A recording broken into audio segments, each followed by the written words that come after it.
And then the final kinds of questions that we're going to talk about today are reflection questions. And this is how the child ties the story back to their own experiences. So on the simple end of the spectrum, it's going to be like, have you ever done this? Can you think of a time that you did this? And a more complex question is, what would you do if you were her, right?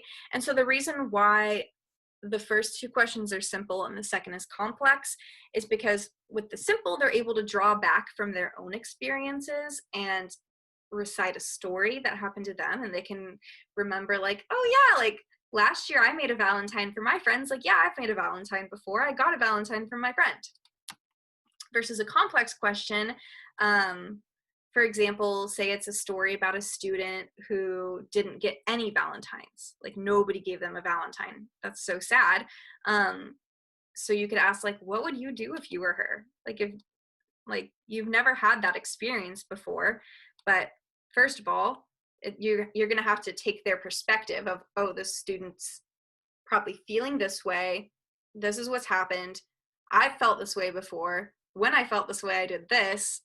And so now I have to apply that past memory to the story, to what I would do. So that's why that's so much more complex, because there's so much more thinking that has to go into it, of tying in all the information from the story, taking perspective, thinking back on your own experiences, and then tying all of that together to make an inference of what your reaction would be. And so it seems like it's not that challenging of a question because all of us can answer that no problem. But when these kids are starting to develop their language, they don't have the same problem solving skills that adults have. And so this is actually pretty hard for them to do.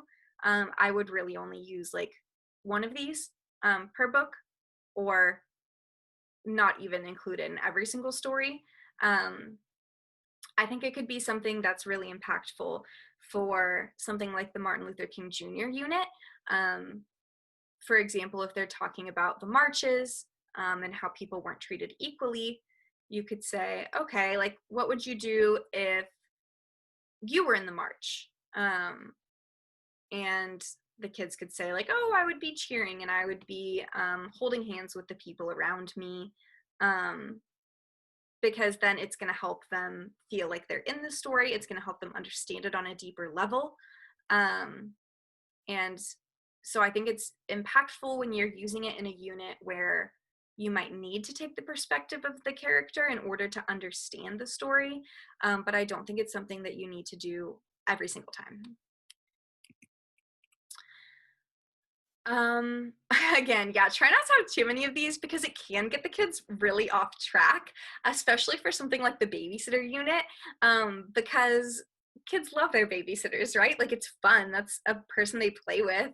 And so if you're like, oh, have you ever had a babysitter before? And then every kid is going to be raising their hand, or maybe not even raising their hand and just shouting out like, I love my babysitter. We play charades. I think it's so much fun. She does yoga with me, right? And they're just going to start telling little stories, and then everyone's going to get distracted, and it's going to be really hard to get back to the book and remind everybody what's happened in the book. So try to just have a couple and really reinforce like raising your hand and only talking when you get called on. So that way you can just pick on like a couple kids to share, because if everybody shares, then it's going to take a long time. And I try to do a balance of picking the kids with the language issues and the typically developing peers, because first of all, the peers can model an appropriate way to respond to the question, but also the language challenged peers can practice their skills. Again, these are great for eliciting language outside of the direct environment and checking for past tense grammar. So a lot of what we do, we're talking about what's in the room, like in the here and now, what's happening around them, what they see, what they hear, what they smell, what they taste. And they don't get a lot of practice thinking about, oh, what happened yesterday. The reason behind that is it's hard to do that because you have to remember what happened. It's not in front of you. And so this is just a really good example of how to practice that aspect of it. But also because we usually talk about the present tense, we don't always get to hear the past tense grammar that they have. And so this is a really great way to see if they are using grammatical morphemes like ed or regular past tense words like swam.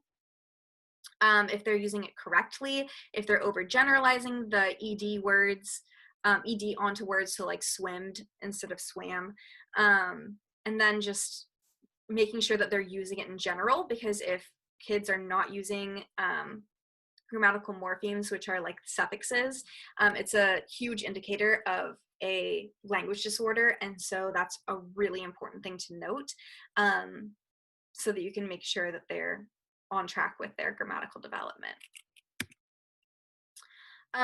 So we've gone over quite a few examples of how to ask questions.